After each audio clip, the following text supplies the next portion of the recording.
Oke guys, balik lagi. Hai teman-teman juga, balik lagi. Nah, bersama dengan aku Randy Suteja Healing. Kali ini saya ingin mengkhotbahkan khotbah full 30 sampai 31 menit. Moga-moga saja sampai 30 atau 31 menit. Oke, kali ini temanya adalah sorry. Temanya adalah Yeremia 2 ayat 1 sampai 2. Nah, perikopnya berjudul Israel murtad kepada Tuhan. Firman Tuhan datang kepadaku bunyinya, pergilah memberitahukan kepada penduduk Yerusalem dan mengatakan begini firman Tuhan, aku teringat kepada kasihmu pada masa mudamu, kepada cintamu pada waktu engkau menjadi pengantin, bagaimana engkau mengikuti aku di padang gurun di negeri yang tiada taburan, di negeri yang tiada tetaburannya. Oke, di dalam hal ini Israel tuh murtad banget kepada Tuhan karena banyak melakukan penyimpangan, dosa, seks dan semacam. Dan di sini ayat 1 mengatakan firman Tuhan datang kepadaku. Nah, firman Tuhan ini datang kepada Nabi Yeremia dan dia memberikan pesan kepada Yeremia bahwa dia harus pergi ke penduduk Yerusalem, mengatakan bahwa bahwa Tuhan teringat kepada kasih orang Israel pada masa muda mereka dan kepada cintanya pada waktu engkau menjadi pengantin, bagaimana dia bisa mengikuti Tuhan di padang gurun, di negeri yang tidak tetaburannya. Cuma satu, percaya sama Tuhan. Kalau kita percaya tuh sama Tuhan, kepercayaan kita itu harus seperti kayak lem dengan kertas. Ketika kita lem origami di kertas, kan nggak pernah hilang, kan nggak bisa dibuka kecuali dipaksa gitu. Jadinya ibaratnya begitu. Nah, ayat 2 mengatakan, bagaimana engkau mengikuti aku di padang gurun. Aku ini memiliki arti Tuhan. Nah, bagaimana kita mengikuti Tuhan di padang gurun?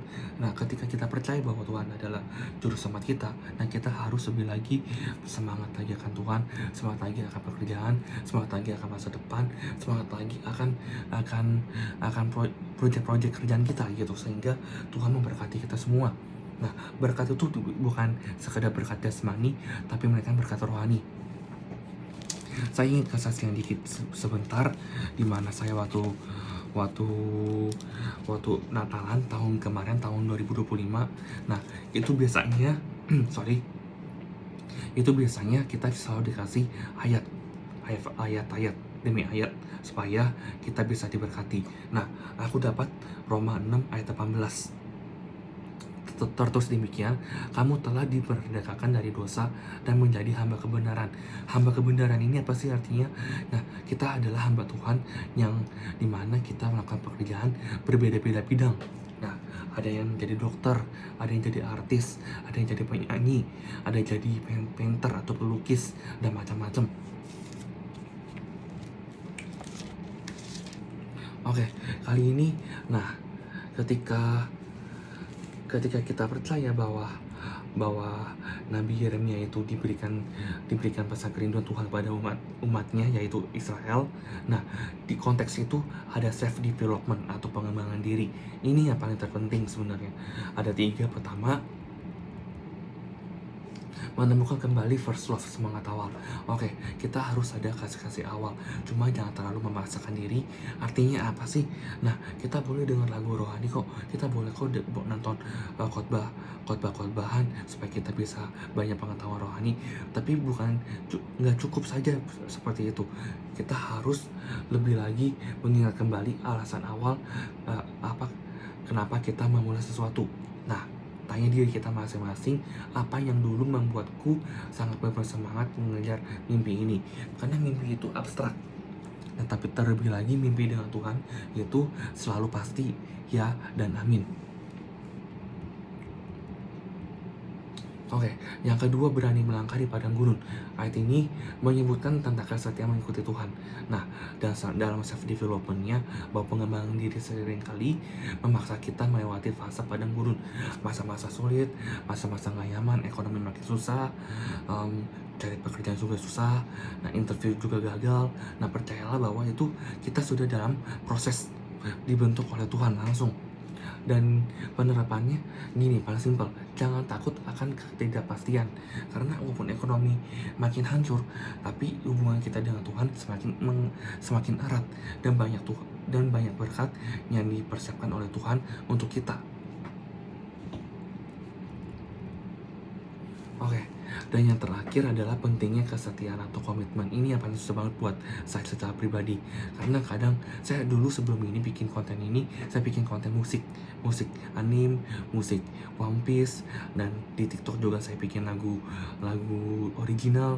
Ya itu banyak banget duniawi ya. Nah sekarang saya paham bahwa ketika kita put faith on Jesus, kita yakin Tuhan memberkati kita di ending kehidupan kita, janganlah jemu-jemu mencari Tuhan. Artinya janganlah jemu-jemu dan jangan bosan terhadap doa akan Tuhan. Nah, pengembangan diri itu ibaratnya maraton, bukan sprint. Kita lari pelan-pelan, nah makin cepat. Nah, sama seperti Tuhan. Tuhan mau kita itu lebih berkembang lagi akan Dia. Nah, apa sih yang kita bisa belajar dari hal ini? Nah, jadilah setia pada disiplin-disiplin kecil yang kamu buat setiap hari. Karaktermu terbentuk bukan dari pencapaian besar sekali waktu, tapi dari kebiasaan kecil yang kamu lakukan terus-menerus. Oke, soalnya gini sih, pada simpel itu ketika kita percaya bahwa the powerful hope and prayer itu, nah ketika kita berdoa dengan Tuhan seperti Nabi Daniel, nah mukjizat akan terjadi. Tapi Nabi Daniel itu puasa loh, jadi kita harus berbarengin dengan puasa sehingga puasa Tuhan nyata di dalam kehidupan kita. Oke, dan juga saya pengen banyak banget ayat-ayat Alkitab yang saya ingin sharing di dalam kitab Lukas. Nah, Lukas 1 ayat 70 sampai 71. Lukas 1 ayat 70 sampai 71 tertulis demikian. Seperti yang telah difirmankannya sejak purbakala oleh mulut nabi-nabi yang kudus, untuk melepaskan kita dari musuh-musuh kita dan dari tangan semua orang yang membenci kita. Nah di sini, ini Bapak Ibu Saudara. Nah ketika kita ada berdoa, nah kita doakan orang-orang membenci kita. Nah ayat 70, nah sejak purbakala mulut nabi-nabi yang kudus itu melepaskan kita dari musuh-musuh kita. Artinya apa? Nabi-nabi yang diutus oleh Tuhan itu juga manusia. Mereka pun juga diyakini oleh Tuhan bahwa melindungi bangsa Israel, tapi bangsa Israel sendiri itu pun juga banyak berontaknya. Apa sih yang kita harus lakukan?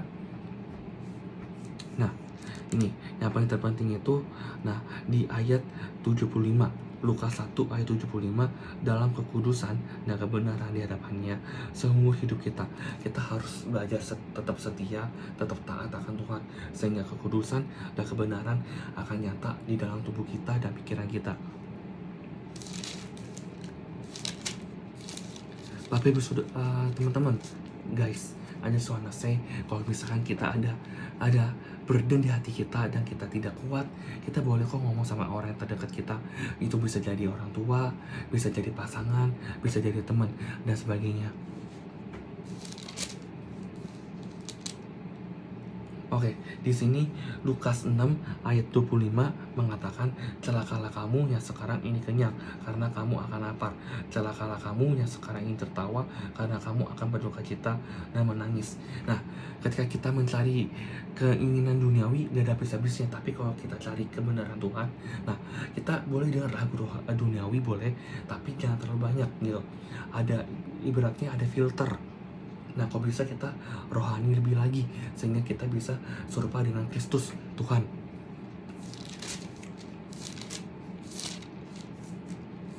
Nah, di sini buat ayat menjadi terakhir itu, nah dalam Lukas 8 ayat 16 sampai 18. Lukas 8 ayat 16 sampai 18. Sebentar ya, sorry ya.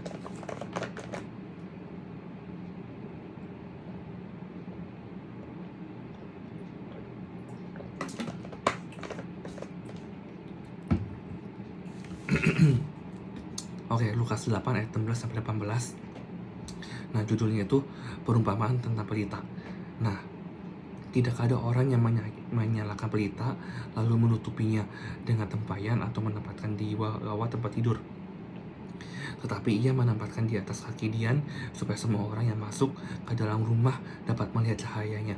Sebab tidak ada sesuatu yang tersembunyi yang tidak akan dinyatakan, dan tidak ada sesuatu yang rahasia yang tidak akan diketahui dan diumumkan. Ayat terakhir, ayat 18. Karena itu perhatikanlah cara kamu mendengar, karena siapa yang mempunyai, kepadanya akan diberi, tapi siapa yang tidak mempunyai, daripadanya akan diambil juga apa yang ia anggap apa adanya. Nah, di sini ketika kita menjadi pelita Tuhan, kita juga harus memiliki cahaya kehidupan kita dimanapun kita berada. Ayat 16, tidak ada orang yang menyerahkan pelita lalu menutupinya dengan tempayan atau menempatkannya di bawah tempat tidur. Mana mungkin kalau kita ngomong tentang realita itu, kalau kita taruh lilin di bawah ranjang itu bakal terbakar. Karena lilin itu, nah kalau kita taruh di alas ranjangnya, ranjang tersebut akan terbakar. Oke, dan ayat 17 mengatakan sebab tidak ada sesuatu yang tersembunyi yang tidak akan dinyatakan, dan tidak ada sesuatu yang rahasia yang tidak akan diketahui dan diumumkan. Di sini kita belajar bahwa jangan menyimpan rahasia akan Tuhan. Nah, kalau Tuhan ingin kita jadi berkat, pasti Dia kasih kok. Nah, prosesnya panjang, tapi endingnya bakal melimpah-limpah. Dan saya percaya bahwa saya juga ada struggle juga dalam keuangan dan juga dalam pelayanan. Nah, ini saya terus doa terhadap Tuhan, tapi nggak ada jawaban gitu. Di sini akhirnya pada tahun kemarin itu sebenarnya pasti Natalan. Nah, saya dapat ayat ini, Roma 6 ayat 18. Tadi saya sudah baca, tertulis kamu telah dimerdekakan dari dosa dan menjadi hamba kebenaran. Apa sih yang ciri-ciri menjadi hamba kebenaran? Paling simpel. Nah, oke, kita lihat di dalam kitab Kolose 2 ayat 3. Kolose 2 ayat 3 tertulis demikian, sebab di dalam Dialah tersembunyi segala harta hikmat dan pengetahuan. Oke, di sini bahwa di dalam Tuhan itu tersembunyi segala harta hikmat dan pengetahuan kita. Pengetahuannya luar biasa. Artinya apa sih? Kalau kita fokus pada Kristus atau Logos, nah itu sendiri akan memberikan kita berkat dan ajaran supaya kita lebih lagi dekat dengan Tuhan.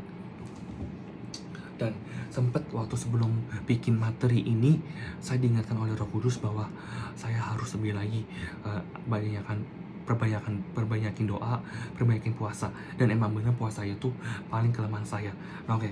Dan yang paling terpenting itu bukan itu, tapi melainkan kita harus doa senantiasa dan bersyukur senantiasa dan berserah senantiasa. Oke, baik lagi Lukas 8 ayat 18.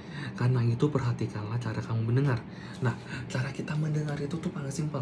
Kita dengar video yang memotivasi kita secara finansial atau bisnis atau spiritual atau Alkitab atau mungkin itu podcast. Itu buat kita menjadi lebih tahu mengenai karakter orang-orang. Karena siapa yang mempunyai, kepadanya akan diberi. Tapi siapa yang tidak mempunyai, daripadanya akan diambil. Juga apa yang ia anggap ada padanya. Nah, artinya apa sih? Jangan kita lalai akan Tuhan. Kalau kita lalai akan Tuhan, itu bakal mandek kok. Itu bakal mandek kok. Jadi kalian gak usah khawatir. Sorry agak blur dikit, karena baterainya udah mau habis ya. Oke, kali ini saya ingin mengatakan bahwa hidup kita itu paling simpel satu. Hidup kita paling simpel cuma satu, yaitu memiliki hati yang ingat tujuan awal dan mental yang kuat untuk bertahan di masa sulit. Karena sekarang tuh masa-masa sulit banget. Mau cari pekerjaan susah, mau interview susah, mau apapun susah gitu. Oke. Dan ibaratnya kayak pen. Nah, ketika kita punya pen, kita bisa menulis apa yang kita inginkan. Sama seperti doa. Ketika kita doa terhadap Tuhan, Tuhan pasti kasih kok yang terbaik. Oke. Dan di dalam kitab Mazmur juga sama, ayat 1 tertulis demikian, berbahagialah orang yang tidak berjalan menurut nasihat orang fasik, yang tidak berdiri di jalan orang berdosa, dan yang tidak duduk dalam kumpulan pencemooh. Artinya 3 hal ini kita jangan kita lakukan, tapi melainkan kita terus-menerus diperbarui oleh firman Tuhan atau kasih karunia Tuhan. Oke, sekian dari khotbah saya. Kiranya bisa memberkati kita semua. I just wanna say God loves you.